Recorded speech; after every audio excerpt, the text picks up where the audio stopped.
국민들께서 조금 급한 거 아니냐, 조금 더 시간을 갖고 봐야 되지 않느냐는 그런 우려의 말씀들이 있다는 걸 알기 때문에 제가 오늘 직접 나서서 국민 여러분께 이해를 구하고, 이제 청와대라는 건 없습니다.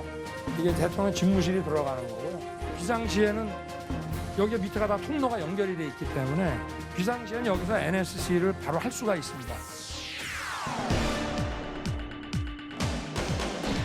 용산 대통령 집무실의 1층에 프레스센터를 설치해서 수시로 언론과 소통하는 대통령이 되겠습니다. 대선 과정에서도 나왔지만 무속은 민주당이 더 관심이 많은 것 같은데,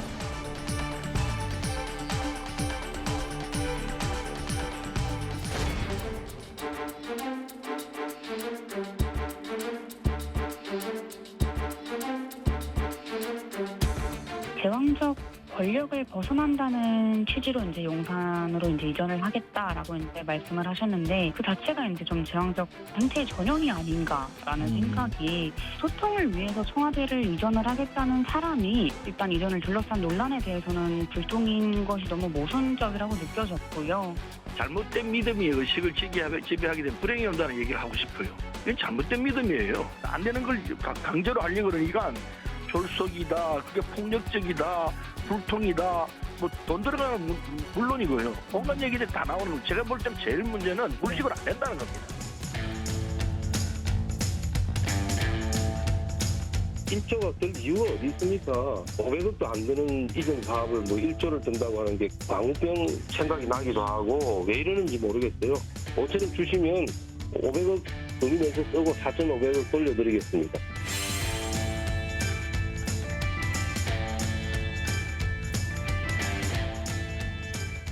네, 여의도 사사건건 시간입니다. 전재수 더불어민주당 의원, 최형두 국민의힘 의원 두 분과 함께합니다. 자, 어서 오십시오. 네, 반갑습니다. 저 영상에서도 봤습니다만 윤석열 당선인 용산 집무실 방침 놓고 여야 좀 뜨겁게, 대선 끝난 지가 얼마 안 됐는데 보통 허니문 기간을 좀 갔잖아요. 야, 이번에는 거의 찾아볼 수가 없는 상황으로 가고 있어요.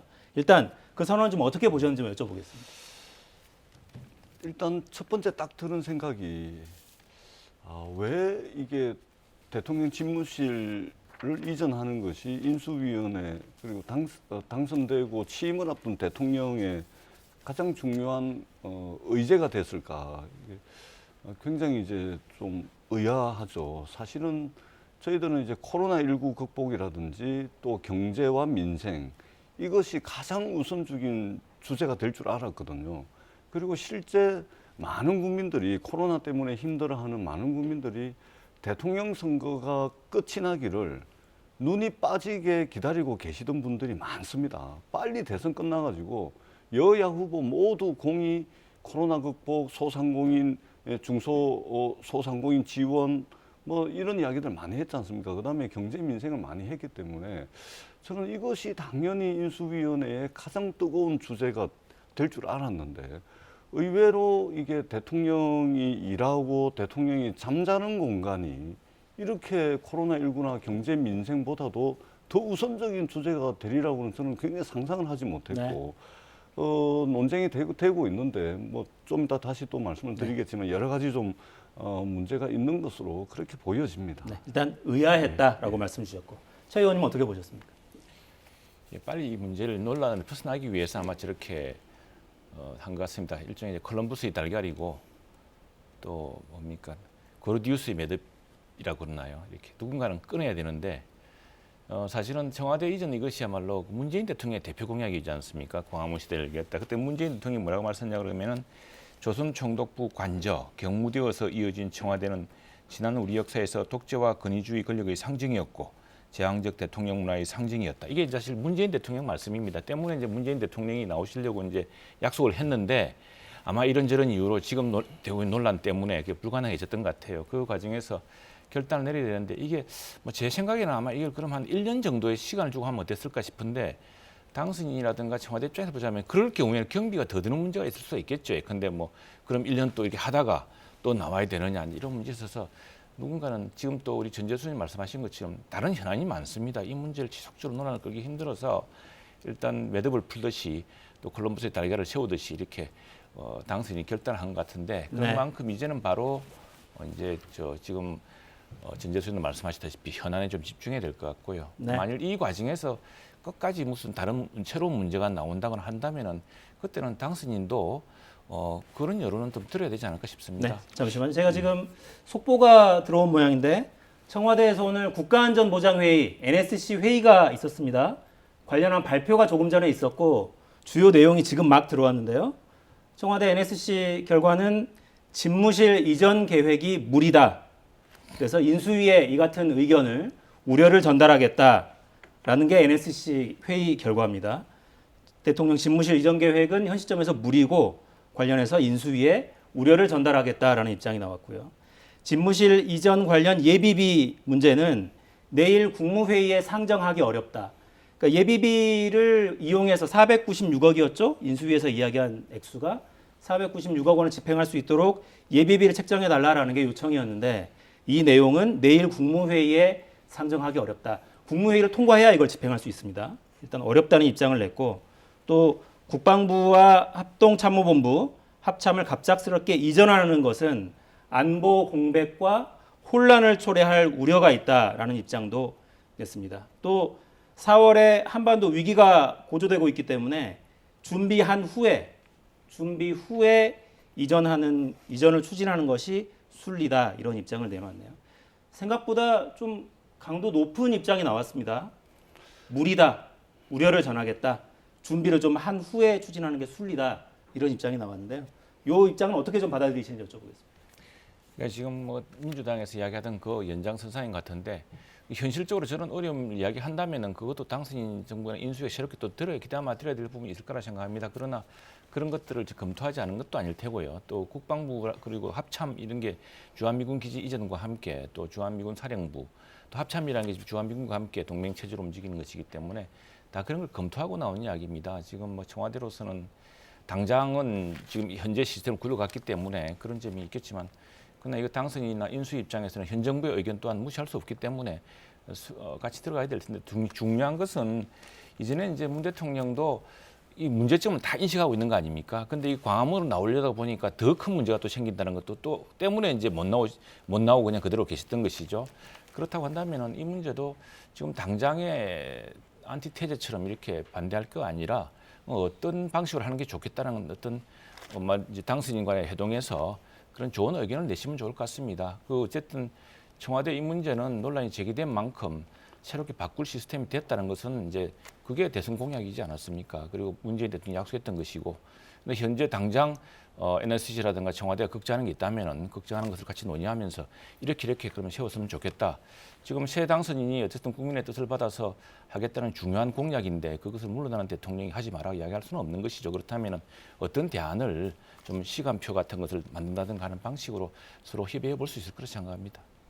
예, 그 청와대가 굉장히 아마 난처한 입장이었을 겁니다. 왜 그러냐면 사실은 이제 당선자와 그다음에 현직 대통령이 협의를 해가지고 그리고 이야기가 좀 잘 돼가지고 현직 대통령 지금의 청와대 지금의 이제 문재인 대통령께서 이제 그 예비비 승인의 문제도 국무회의를 통과를 해야 되거든요. 네.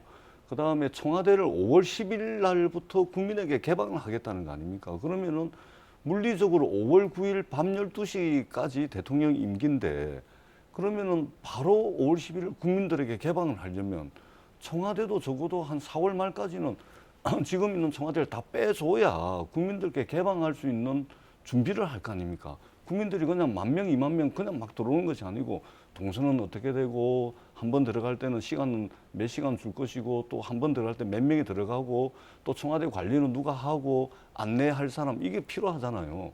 그러면은 지금 청와대 문재인 대통령이 있는 이 청와대가 임기는 5월 9일 밤 12시까지인데 5월 10일 날 윤석열 당선인이 개방하겠다 그래버리면 그러니까 이거는 사전에 만나서 축하도 나누고 덕담도 하고 하면서 협의를 잘 해가지고 이 물러나는 대통령과 취임할 대통령이 이렇게 이야기가 잘 돼가지고 인수위에서 발표를 하거나 그러면은 지금 청와대가 상당히 덜 난감할 겁니다. 근데 지금 모든 결정되는 방식이 뭐냐면 당선자가 결정을 해서 언론에 일방적으로 발표를 하고 그리고 책임은 문재인 대통령에 떠넘기는 겁니다. 예를 들면 지금 예비비도 496억을 이야기를 하는데 사실은 이거는 대통령 집무실만 옮기는 비용이잖아요.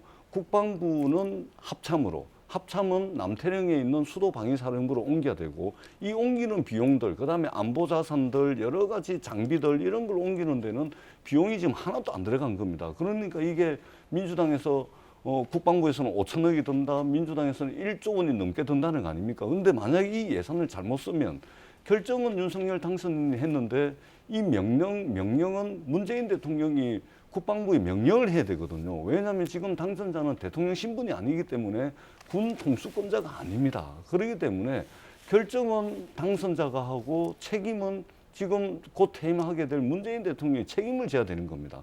이명박 대통령 사면도 똑같은 거죠.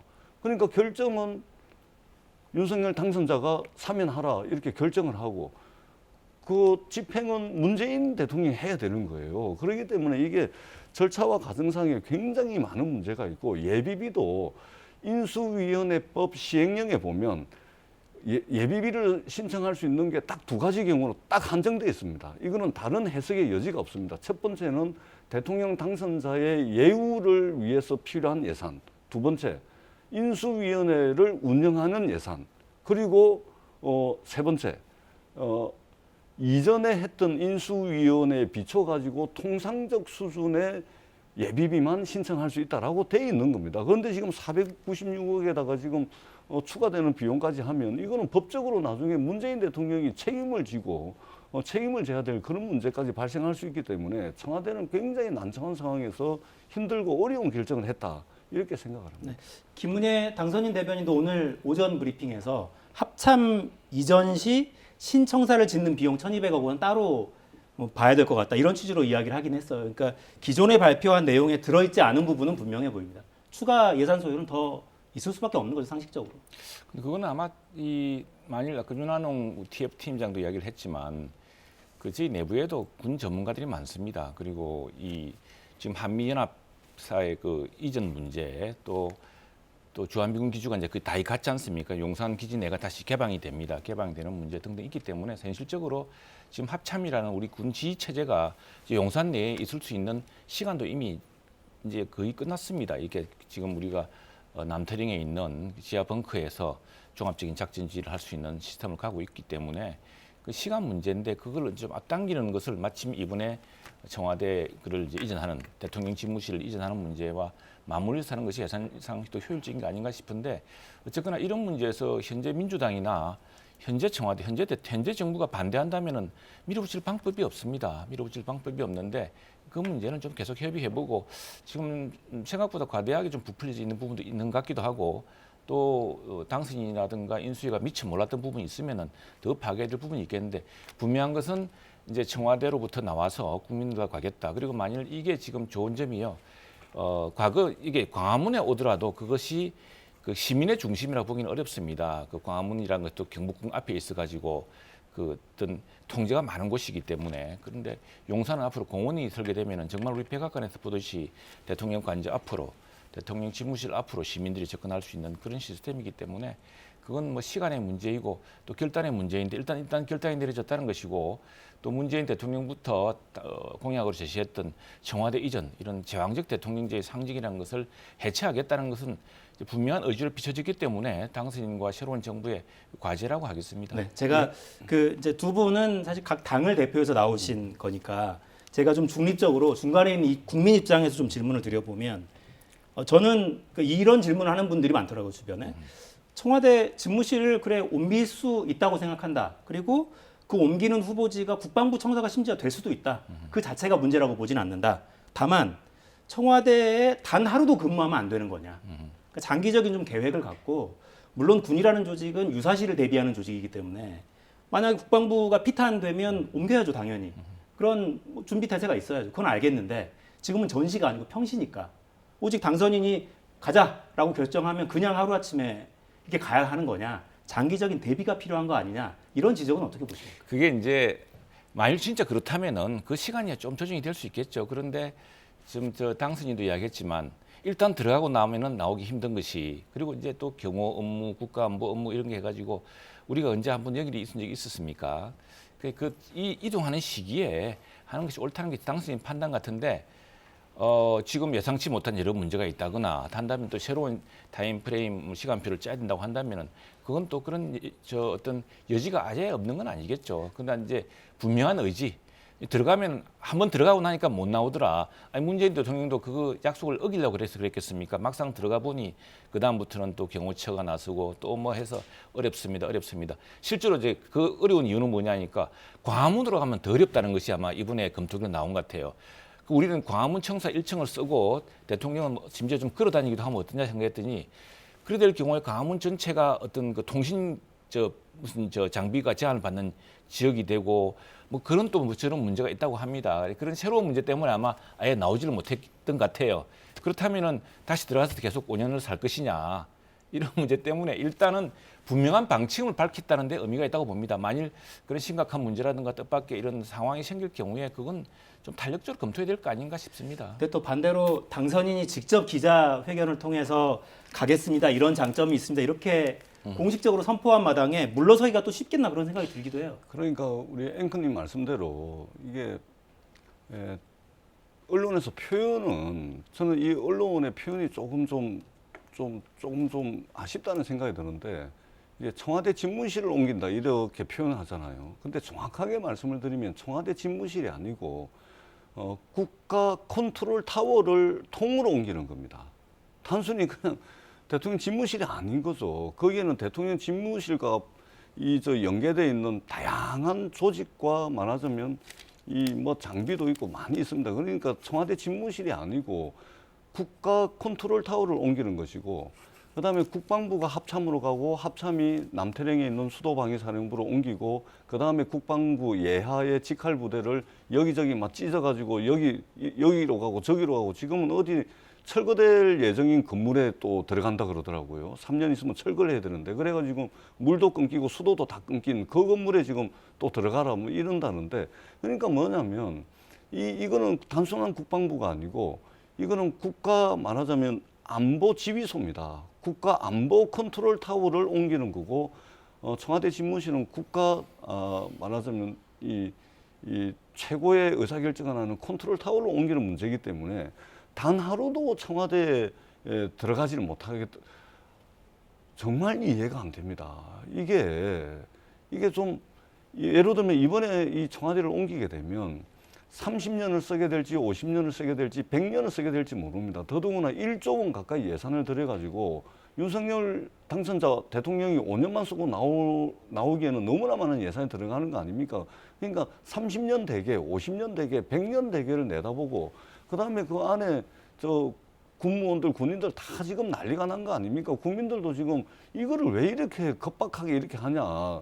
이미 광화문 대통령이 되겠다는 공약을 파기를 했으면 국방부 가는 것도 조금 더 신중하게 좀 시간과 여유를 가지고 야당하고도 대화를 하고 지금 청와대하고도 좀 대화를 하고 국방부에 있는 군무원들, 용산 시민들 이 좀 대화를 해가지고 하면 될 텐데 이거를 이렇게까지 할 필요가 있느냐. 네. 그리고 국민들이 지금 이거보다 더 급박한 문제가 있습니다. 그러니까 인수위에 우선순위를 좀 조정을 해가지고 좀 방향을 좀 틀었으면 좋겠다 이 말씀을 드리도록 하겠습니다. 이 문제는 사실은 그 대통령제를 새롭게 바꾸겠다, 제왕적 대통령제를 바꾸겠다는 이런 상징이고 지금 민주당에서 논의되고 있는 개헌이라든가 이런 권력제의 분점 또 어떻게 초당파적인 내각을 구성할 것인가의 문제랑 다 연계되어 있기 때문에 일단 그 처음 했던 약속 사실은 지금 우리 전 의원님도 청와대 근무해 보시고 했어도 압니다만 광화문으로 나올 수가 없습니다.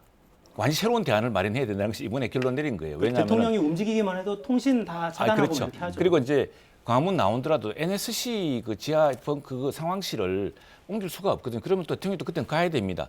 근데 국방부는 그런 시스템이 갖춰져 있으니까 가겠다고 결정을 한 것인데 여기에 대해서는 여러 생각지도 않던 이런 뭐 시간적 이유가 있다면 그거는 시간적 여유는 아마 새롭게 논의해 볼 수 있을 것 같은데 분명한 것은 광화문으로 가려 했더니 광화문은 더 큰 문제가 있더라. 그래서 이왕 제왕적 대통령제의 상징했던 청와대를 옮기겠다 한 방침은 확고히 했던 만큼 일단 그건 그 원칙을 지키고 그건 분명히 국민들한테 천명했기 때문에 이제 남은 과제는 현 정부와의 이양 문제 또 국회 내에서 논의 문제가 있기 때문에 그 뭐 절대적으로 그건 뭐 꼭 그날까지 해야 된다고 생각하지는 않습니다. 제가 비판만 하는 게 예, 예. 대안을 하나 말씀을 드릴게요. 네. 그러니까 저도 이제 청와대 한 5년을 근무를 해봤는데 좀 꼼꼼하게 봤으면 그 분명히 또 올랐을 겁니다. 지금 아마 이 방송을 대통령직 인수위원회 관계자가 보고 계시다면 한번 검토를 한번 해보십시오.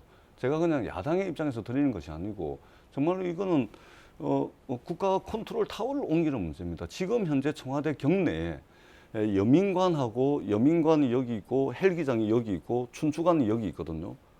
여민관, 헬기장, 춘추관 여기인데 요 가운데에 그 청와대의 각종 화분이라든지 이게 계절마다 이제 화분을 바꿔주잖아요. 여기 식물원 같은 비닐하우스 공간이 있습니다. 비닐하우스 공간 지금도 있습니다. 이게 바닥 면적이요 최소 한 150평 이상 됩니다. 여기에 말하자면 그러면은 이 춘추관이 기자들 머무는 것이고 여기 여민관은 참모들 머무는 것이고 헬기장 있는데 걸어서 여민관으로 춘추관으로 50m도 안 됩니다. 바로 브리지로 연결도 가능합니다. 여기에 2층짜리 건물 지면 대통령 집무실 전부 다 합니다. 이 공간 다 있습니다. 그러니까 꼼꼼하게 따져보고 정말로 소통을 잘하는 길이 무엇인지 제왕적 대통령이 되지 않고 성공한 대통령이 되는 길이 무엇인지를 한번 꼼꼼하게 봐주십사 하는 말씀을 네. 드리고 제왕적 대통령제는 근본적으로는 헌법을 바꿔야 되는 것이죠. 헌법에 지금 대통령에게 과도하게 부여되어 있는 권한과 권력을 분산시켜내는 헌법 개정을 통해서 법제도적으로 제왕적 대통령제가 불가능한 구조를 만들어야 되는 것이고 소통을 잘하기 위해서 청와대를 나가겠다. 이것은 의지의 문제입니다. 지금 이제 청와대에 아까 말씀드린 그 비닐하우스 자리에 건물 올려서 집무실 만들고요. 대통령의 의지가 단 하루도 청와대에 들어가지 못하겠다라는 그 정도의 의지면 충분히 소통할 수가 있는 것입니다. 그래서 이런 대안도 좀 말씀을 드립니다. 그러니까 이게 그 취임도 하시기 전에 너무 이렇게 지금 나라를 지금 이 소용돌이로 몰아넣는데 이것이 어떻게 보면 제왕적 대통령의 행태일지도 모릅니다. 이러한 이제 성찰이 좀 필요하다. 이 말씀을 드리겠습니다. 하나 말씀드릴게요. 저도 청와대 근무해봤는데 청와대 그 행정관들이 다 낡았습니다. 그리고 이 건물도 작고 여러 개 1, 2, 3관 나눠져 있고 그러지 않습니까? 근데 사실 그 국회가 예산을 안 줘가지고 이 행정관 보수를 못해요. 항상 청와대와 국회는 썩 좋은 사이도 아니었고 마찬가지 새로운 건물을 청와대 내 경내에 짓는다는 것도 막대한 또 예산이 또 드는 문제가 있습니다. 그래서 그런 걸 다 감안한 것 같은데 아마 이 문제가 시작일 거라 생각합니다. 이 문제에 대해서는 인수위도 좀 더 깊이 생각해 보시고 그러나 다만 이제는 완전히 바뀐 대통령실을 만들겠다는 의지를 새로운 그 초당파 내각의 구성이라든가 또 국회의 운영을 통해서 계속 좀 그런 의지는 지속적으로 보여주셨으면 좋겠습니다. 네. 대안에 대한 토론까지 했던 사사건건이었습니다. 저희 그래픽 만들어 놓은 거 있죠? 그걸 좀 올려주시겠어요? 저는 이 조사 결과를 보고 좀 예. 안타까웠습니다. 예. 좀 중립적인 평범한 국민들의 눈으로 볼 때는 사실 그렇잖아요. 새 정부가 이제 들어서기 직전엔 이른바 허니문 기간이 있고 반대했던 국민들도 잘해야지 기왕이 됐는데 이런 시기가 있게 마련인데 급격하게 좀 빠지는 느낌이 있거든요. 과반 아래로 잘할 것이라는 전망이 49.2%로 좀 내려앉았어요. 52.7%도 사실 높은 수치가 아니었는데 이 대선이 워낙 치열했기 때문에 그렇다 맞습니다. 치고 네. 근데 저 수치가 일주일 만에 더 떨어진 것도 사실 이 영향이 없다고 말하기가 사실 그렇죠. 힘들 예. 겁니다. 그래서 굉장히 소모적으로 느껴져서 빨리 정리했으면 하는 그런 생각이 들고 더구나 이 논란이 이제 대통령과 당선인이 아직 만나지도 못했어요. 이것도 사실 헌정사의 가장 긴 시간이 지금 흘러가고 있습니다. 굉장히 무거워지고 있는데 어떻게든 풀어야 되지 않겠습니까? 풀어야지. 그건 뭐 또 지금 양쪽에서 지금 저 실무진 책임자들이 이야기를 시작하고 있다는 네, 것이죠. 오늘 아마 또 예, 만날 거라고 하더군요. 이야기 될 테고요. 또 이거 기왕에 이야기하는 김에 좀 깊숙한 이야기를 뭐 그런 표피적인 이야기가 아니라 국가 운영을 둘러싼 또 주변의 안보 상황을 둘러싼 여러 가지 상황들을 좀 허심탄회하게 이야기를 했으면 좋겠고 아까 그 여론조사는 정말 안타까운데 난 저는 그래서 이제는 완전히 그냥 한편으로는 저게 당선인이라든가 새로운 인수, 새로운 정부를 구성하는 사람들에서 그렇기 때문에 얼마나 초당파적인 협력이 중요한 것인가를 보여주는 분명한 지표가 될 거라 생각합니다. 이 과도한 득표, 예컨대 이명박 정부 때 압도적으로 이겼습니다. 압도적으로 이겼다가 2개월 만에 바로 엄청난 부폭풍을 맞았습니다. 저렇게 왜 아픈 사람이 큰 병이 없다 그럽니다.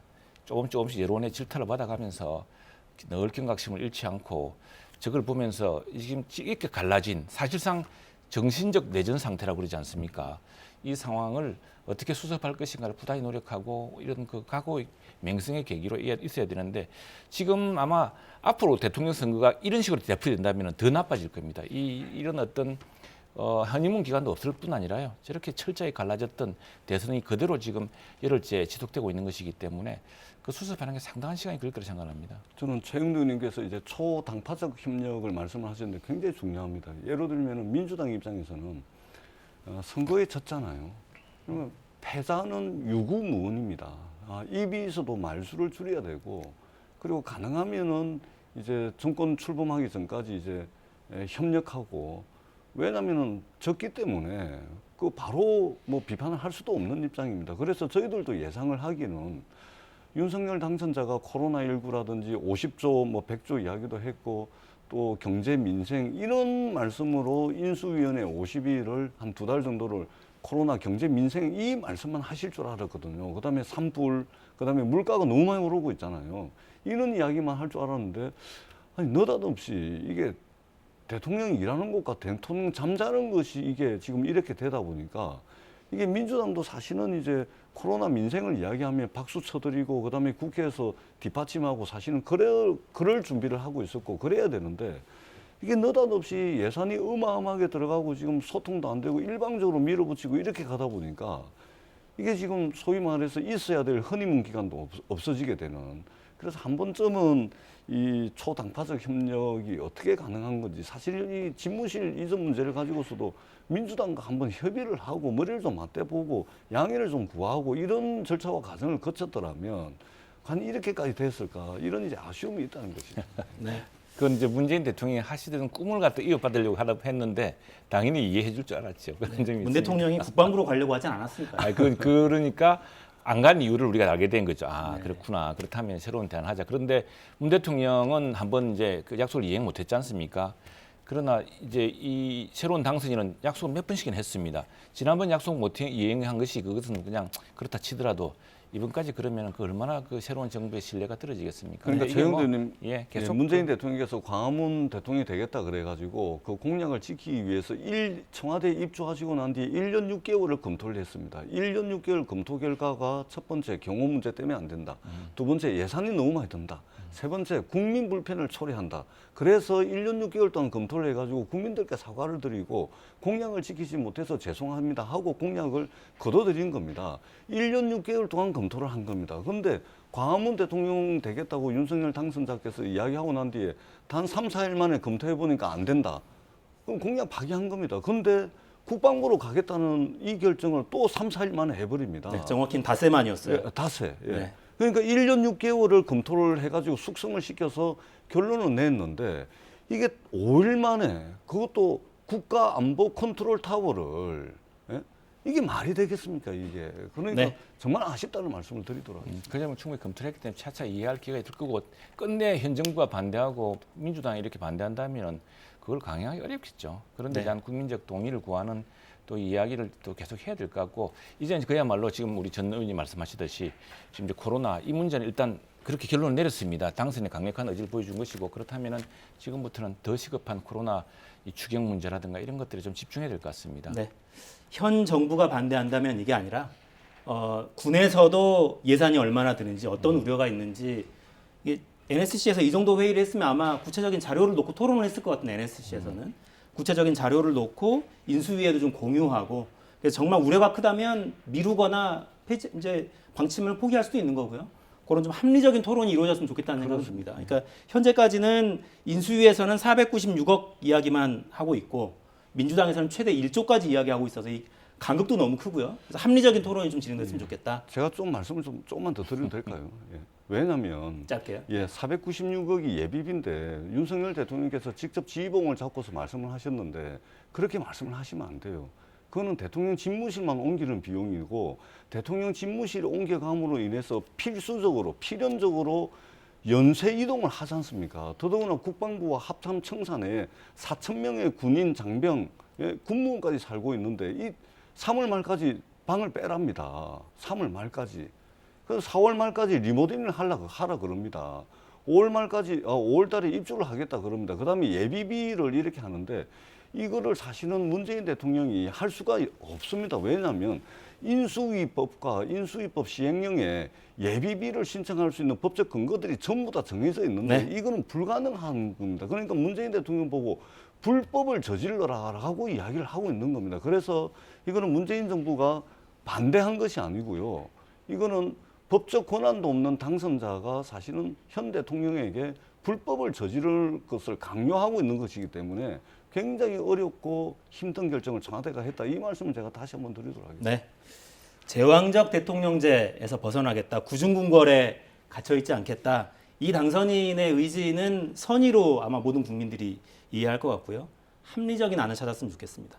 정부에서 구체적인 재정 추계, 예산 추계 이런 것도 좀 공개하고 같이 논의를 했으면 국민들에게 모두 공개할 필요는 없을지도 몰라요. 근데 인수위에는 좀 공유하고 토론이 좀 진행됐으면 좋겠습니다. 시간이 많이 지나갔네요. 자, 민주당 이야기로 넘어가죠. 윤호중 비대위 체제가 내홍을 겪는 가운데 기자회견 어제 열었습니다. 개혁 입법 과제를 제시했습니다. 영상 보시겠습니다.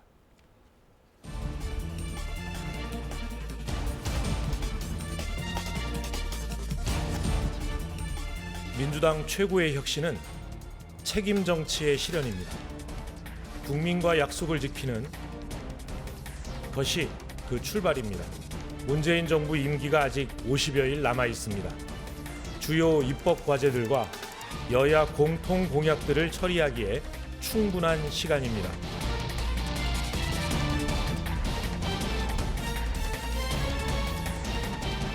검찰의 수사권과 기소권을 엄격히 분리해 검찰의 권력 독점으로 인한 폐해를 똑바로 바로잡고 검경 유착, 검정 유착의 고리를 확실히 차단하겠습니다.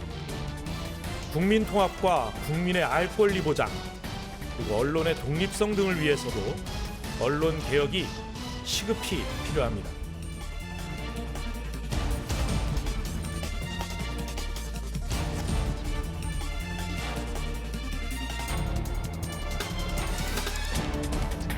대장동 특검 문제도 새 정부 출범 이전에 깔끔하게 털어내야 합니다. 대장동 사건의 뿌리에서부터 가지, 줄기, 잎사귀까지 모든 의혹들을 명명백백히 밝혀야 합니다. 민주당은 결코 물러서지 않겠습니다. 네, 일단 윤호중, 박지현 공동 비대위원장 체제는 중앙위에서 인준을 받기로 했죠. 예, 그렇습니다. 무난히 통과될 걸로 보십니까? 그러니까 이제 그 윤호중 비대위 체제를 인정하는 의원도 사실은 절차와 과정상의 문제가 있다라고 다 인정합니다. 그다음에 흔쾌히 만족하지는 못합니다. 그럼에도 불구하고 다른 선택지가 없습니다. 당장 지방선거를 치러야 되고 선거 패배의 수습도 져야 되고 또 누군가는 또 책임을 져야 되고 그러나 지도부는 늘 비워지지 않고 있어야 되고 여러 가지 여건상 불충분하지만 만족스럽진 않지만 그럼에도 불구하고 우리가 이제 해야 될 일들이 있기 때문에 불가피한 선택이었다 이 말씀을 드리고 아울러서 우리가 이제 여야 후보 사이에 이제 공통 공약이지 않습니까? 특히 부동산 세제와 관련된 문제라든지 그다음에 이 헌법 개정이라든지 이런 공통 공약을 빨리 추려내 가지고 우리가 이제 입법적인 뒷받침을 해서 하겠다는 것이고 더 중요하게는 이제 민생 법안들이 상당히 있습니다. 그래서 새 대통령이 취임하기 전에라도 민주당은 집무실 이전 이런 거 말고 정말로 이제 대선이 끝나기로 손꼽아 기다렸던 국민들에게 하루빨리 좀 화답하기 위해서 여러 가지 이제 안들을 저희들이 추스리고 있다는 말씀을 드리겠습니다. 저희 그래픽 만들어 놓은 걸 좀 올려줘 봐 주시죠. 자, 어제 기자회견에서 주요 입법과제 추진하겠다 이렇게 발표했어요. 민생 현안, 소상공인 지원책 방금 말씀하신 대로 정치개혁도 이 대선 국면에서부터 좀 많이 거론이 됐었죠. 기초의원들은 중대선거구제를 적용해서 그러니까 선거구를 좀 키워서 2~3명씩 뽑도록 이런 방안을 추진하겠다. 위성정당은 아예 창당을 방지하는 내용도 포함하겠다. 그리고 검찰 언론 관련 개혁 법안도 매듭 짓겠다. 여기에 저희 제작진은 강조 표시를 해놨네요. 그리고 대장동 특검 아까 이 녹취가 나갈 때 최 의원님은 네네. 헛웃음을 흘리셨는데. 아니 이거 이제 뭐 180도 가까이 되니까 하시겠다 하면 다 하시겠죠. 그러나 다만 이제 이야기 좀 드리고 싶은 것은 저 상설특검법이란 것은 특검법이란 것은 이제 이 민주당 주로 만들어진 거지만 비교적 이렇게 사실 이건 두 대선 후보 한 당선인을 직접 서로 겨냥하고 있는 사건이지 않습니까? 그럴 경우에는 사실 우리가 했던 특검법은 이제 국회가 추천하는 국회가 정말 여야간 협의를 추천하자는 중립적인 특검을 이야기하는 것이고 상설 특검법은 사실상 대통령이 임명할 수 현직 대통령이 임명할 수 있는 법입니다. 그러니까 현직 대통령이 뭐 지금 안 그래도 검찰도 수사를 따로 하고 있는데 검찰 수사가 왜 지연되는지 알 수 없습니다만 검찰 수사만 좀 속도를 높여도 될 문제고 특검을 뭐 민주당이 하겠다 막을 방법이 없습니다. 그런데 왜 진작 안 했는지 그건 참 아쉬운 일이고 다만 또 하나는 이게 뿌리 줄기 가지를 이야기하시는데 정말 뿌리 줄기 가지를 잘 살펴보시고 잘못했다가 정말 자살골 된다는 것을 잘 명심하시고 하시기 바랍니다. 그 뭐 어떤 일이든 저희들은 피할 수가 없고 그건 다 밝혀내야 된다고 생각을 합니다. 네. 아, 특검 이야기 나오면 항상 양쪽이 똑같이 이야기하는데 나중에 보면 다른 이야기여서 이 참 시간이 마무리할 시간이 됐네요. 네. 지금까지 최형두 전재수 의원 두 분과 함께했습니다. 감사합니다. 네, 고맙습니다.